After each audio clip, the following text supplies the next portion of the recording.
LIG 넥스원 2022년 3분기 누적 실적을 스루프트 회계로 분석을 해서 소개를 하도록 하겠습니다.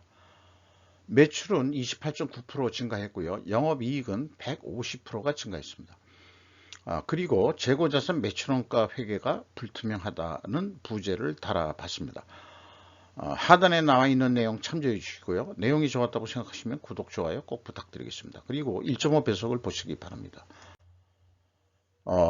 LIG 넥스원은 방산업체로서 방산 물자의 연구개발, 제조, 정비 및 판매를 한다. 이렇게 소개를 하고 있습니다. 매출은 28.9% 증가했습니다. 그리고 가공비 배부 재고자산은 0.2%뿐이 증가를 안 했습니다. 이것은 매우 바람직한 재고관리라고 할 수 있겠습니다. 매출원가가 약간 더 낮게 증가를 했죠. 그러니까 매출 이익은 53.7%로 증가하고 판매관리비가 12.4% 증가했어도 영업이익은 100%가 증가를 했다. 이렇게 이제 결산이 됐습니다. 그럼 스루프트 회계로 볼 때는 어떻게 나오느냐? 그러면은 매출 재료비하고 매출 재료비가 어떻게 극히 우연히 동일하게 산출이 됩니다. 그래서 스루프율도 동일하게 증가를 했습니다. 그러니까 스루프율의 변동은 없어요. 만약에 원재료비가 이게 인상이 됐다면은 그 인상률만큼 말하자면은 그 방위산업청이 이제 주로 많이 거래를 하니까 가격을 연동해서 올려줬다. 이렇게 해석할 수밖에 없겠습니다. 그래서 스루픈 영업이익은 1191억 원이 산출이 되는데 원가회계 영업이익보다는 368억 원이 적은 수치입니다. 이건 역시 재고자산이 크게 증가했기 때문입니다.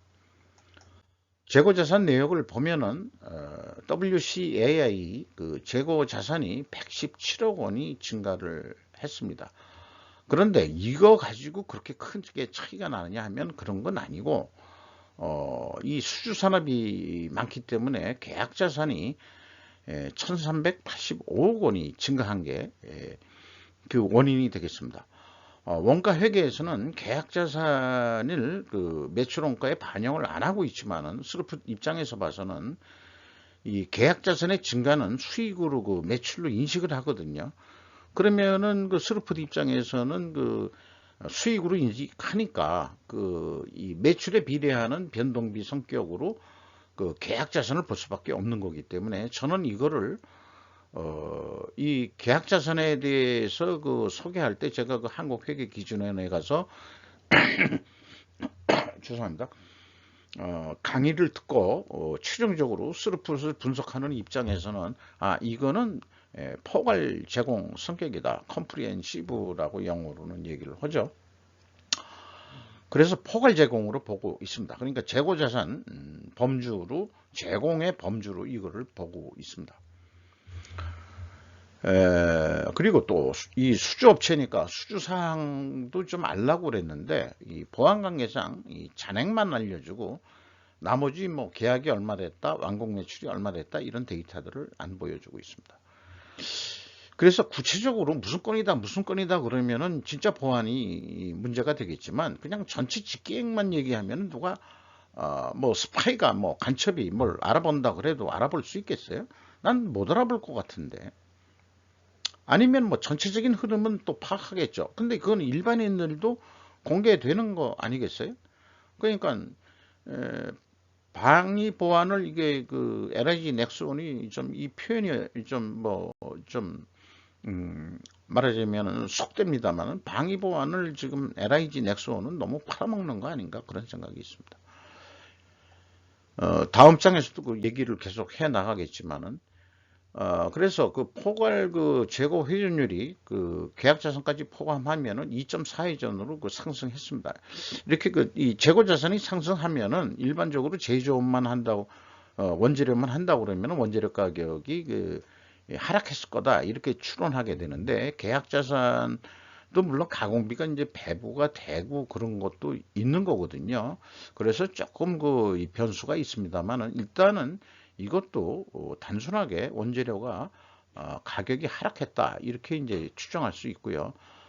그리고 슬픈율은 그대로 유지가 됐으니까 판매 가격이, 그러니까 만약에 원재료 가격이 올랐다면 판매 가격이 연동해서 올려줬다, 이렇게 볼 수 있는 거라고 생각을 합니다. 그럼에도 불구하고 생산성은 14포인트가 0.14포인트가 상승했습니다.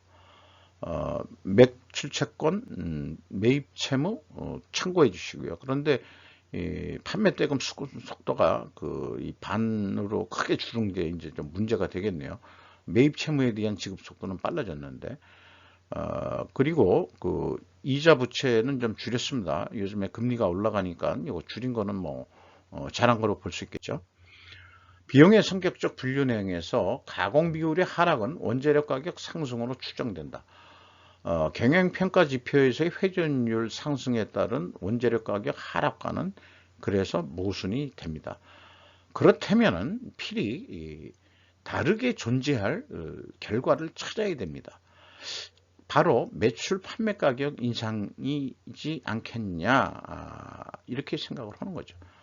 여기서 보면은 총 제조 비용 중에서 그 가공 비율이 26.7%에서 24.5%로 내려갔습니다. 그렇다면 원재료 비율이 증가했다는 얘기는 원재료 가격이 상승했다, 이렇게 좀 볼 수 있는 거겠죠. 근데 그런 것도 아니라면은 판매 가격에 이 원재료 가격이 오르는 게 반영이 됐다, 이렇게 이제 얘기할 수 있겠습니다. LIG 넥스원이 납품 계약을 잘 한 것 같고, 원재료 가격이 몇 프로 이상일 때는 뭐 반영을 해준다, 뭐 이런 그 단서 조항의 계약을 했을 거라고 저는 그렇게 이제 추정을 합니다. PQ 총제조 비용의 차이가 있는데요. 이것이 재고자산의 변동 범위 차이이긴 한데, 그래서 이제 계약 자산을 말하자면 슬프 쪽에서는 제공으로 보기 때문에 그거를 빼주면은 그래도 갭투로 그 차이가 있습니다. 이 차이가 난다는 것은 재고자산 회계가 투명하지 못하다. 이 내용이 무엇인지는 추적할 단서는 사업보고서 보고서는 전혀 찾을 수가 없다고 볼 수 있겠습니다. 이런 게 불투명하다는 얘기가 되겠습니다. 거기다가 이게 참 이런 경우가 참 드문데, 아무리 그 주석 사업보고서 주석을 훑어봐도 현금 흐름표 기준 전체 재고 자산의 증감액을 보면은 이게 플러스면은 현금이 391억 원이 들어왔다는 얘기거든요. 그럼 상대적으로 재고가 391억 원이 감소를 했는데 거꾸로 88억 원이 증가를 해버렸어요. 그러니까 차이가 479억 원의 재고가 어디 하늘에서 돈이 어디서 그냥 돈이 떨어진 겁니다. 그래서 재고자산 평가 손실 뭐 이런 거를 감안해 줘도 작년에 맞는다고 한다면은 올해 497억 원만큼 뭔가 이거 잘못됐다 이게요. 그러니까 스루프 회계로 계산한 거나 매출원가 계산한 거나 매출원가가 잘못됐으면 스루프도 이제 왜곡이 되게끔 나오는 거거든요. 그래서 이거를 아무리 뒤져봐도 이 497억 원이라는 돈이 말하자면 현금이 어디 생뚱맞게 어디서 생긴 거냐 이거예요. 재고도 안 줄고, 근데 현찰은 들어오고, 그리고 뭐 현금 흐름표에서 이제 그렇게 이제 이 계산을 해내죠. 그거를 이제 현금식으로 제가 읽는 거죠. 391억 원이 들어왔다, 이렇게 이제 얘기를 하는 거죠. 그래서 1에서 3단계 과정 검증관에서 도출되는 결론은 재고자산 매출원가 분식회계 개연성 과정이 성립된다는 것입니다. LIG 넥스원은 우리는 그런 기업이 아니야, 반증을 해 주셔야 될 것으로 믿습니다. 운영비용에서 인건비가 2182억 원이 집행이 됐는데 전년 동기보다 10% 증가했고요. 직원 수가 377명이 증원이 됐습니다. 이런 것은 매우 일자리 창출을 해 주셔서 감사하다고 생각을 합니다. 젊은이들의 일자리가 많이 생겼기를 바라고요. 그러나 이게 젊은이들이 일자리가 들어왔다고 보는 것은 평균 임금이 좀 1,100만 원이 내려갔거든요. 이것은 이제 그 신입사원들이 대거 많이 들어왔다 이렇게 보는 거죠. 그러니까 이제 우리나라나 뭐 일본은 안 그럴지 어떨지 모르지만은 경력이 오래될수록 이제 임금이 이제 그 연봉이 좀 이제 올라가는 거로 이렇게 되어 있지 않습니까? 이 서구 쪽에서는 동일한 직종이면은 뭐 나이가 많든 적든 그냥 똑같은 임금으로 나가는데 우리나라는 좀 그렇지는 않죠. 조금 더 그 인간적이고 뭐 그런 부분이 있습니다만 이제 경영에 이제 부담은 좀 되긴 되는 거죠. 그 옛날이나 지금이나 그 이 월급을 받는 거 가지고 결혼을 했으면은 월급 받는 거 가지고 생활할 수 있게끔 해준다. 그것이 이제 원래 그 이 동양 정서적인 그런 거였는데 이제 IMF 이후에 그런 정서는 거의 없어졌다. 또 이렇게 보여지기도 합니다. 외주비가 23% 증가했다는 얘기는 이거 인건비 올려줬다는 얘기하고 비슷한 얘기거든요. 외주비는 이렇게 뭐 물량이 늘어서 좀 증가한 부분도 있겠죠. 지급 수수료도 25.2%나 크게 증가를 했습니다.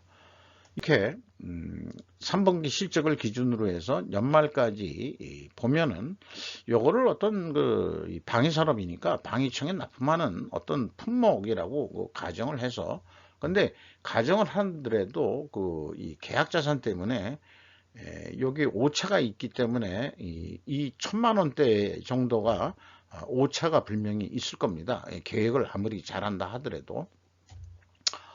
그래서 200만 원의 계약이 되면은 원래 한 19만 4천 원 정도 이익이 나는 거로 되어 있는데 32만 원 돈이 남는다. 결산해 보면 왜 그러냐? 계약 자산까지 포함해서 30%가 그 증가하게 되면은 가만히 있어도 그 이익은 난다. 이것이 이제 원가 회계의 고질적인 문제라고 할 수 있겠습니다.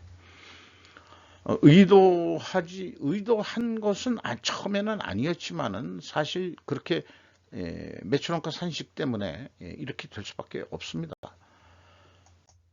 그래서 스루풋 회계 쪽으로 보면은 이제 원재료 연동형 굿 이너프 정도라고 제가 표현을 했는데 마찬가지로 이것도 한 200만 원에 계약이 된다 그러면 한 13만 7천 원 남는 거로 되어 있습니다. 요거를 좀 원가 회계에서 예측하는 만큼 영업이익을 좀 더 얻으려면 어떻게 해야 되느냐 그러면은 결국 그 재고 회전율을 3.3 회전 정도 계약 자산까지 포함해 가지고 한다고 그러면 한 10% 정도를 3개월 만에 증분을 시킬 수 있으려는지 뭐 모르겠습니다만은 증분할 수 있는 방법은 있습니다. 지금 그 계약 자산이 많이 증가되어 있기 때문에 이거를 빨리 이 납기 준수율을 높여가지고 빨리 이 매출 추가 인식을 더하는 방법이죠. 판매를 더한다기보다는 기왕에 수주되어 있는 거를 빨리 끝내서 매출 인식을 하게 만든다. 이미 계약 자산의 증가만큼 수익 인식은 해놓은 상태를 더 초과해서 매출 인식을 하게 만든다. 그런 얘기가 되겠습니다. 그러면은 한 27만 5천 원, 100만 원 단으로 다시 돌아가면은 한 2조 4천억 원 해야 된다는 얘기가 나오고요. 그 경우에 한 2,760억 정도 할 수 있다. 이것이 스루풋으로 예측하는 수준입니다. 주가를 보면은 이게 상승하고 있습니다. 요즘 우리나라 방위산업 쪽은 폴란드권이라든지 호주권이라든지 그 다음에 뭐 여러 개 터지면서 결국 이것저것 관련된 그런 방위산업들이 미래 가치를 보고서 주가들이 방위산업 쪽은 방산업 쪽은 좀 상승하고 있는 추세로 보여집니다. LIG가 44.13% 가지고 있고요. 국민연금공단이 13.47%, 그 다음에 외국인이 14.2% 지분을 소유하고 있습니다. 이상 LIG 넥스원 3분기 누적 실적을 스루풋 회계로 분석을 해봤습니다만 부식회계 개연성을 찾아내기 위해서 분석하는 것은 아닙니다. 솔직히 원가 회계하고의 차이를 드러내려고 분석을 하는 건데, 하는 과정에 하다 보면은 재고자산 회계가 이게 불투명하다, 이런 게 이제 나타나는 거죠. 현재로서는 이 스루프트 회계를 분석하면서 재고자산 매출원가 회계가 투명하냐 불투명하냐, 그것까지 얘기를 할 수 있기 때문에 하나의 내부 회계 관리 제도로 이것을 스루프트 회계를 한번 도입해 볼 것을 좀 저는 공고를 드리는 바입니다. 이상 마치도록 하겠습니다. 감사합니다.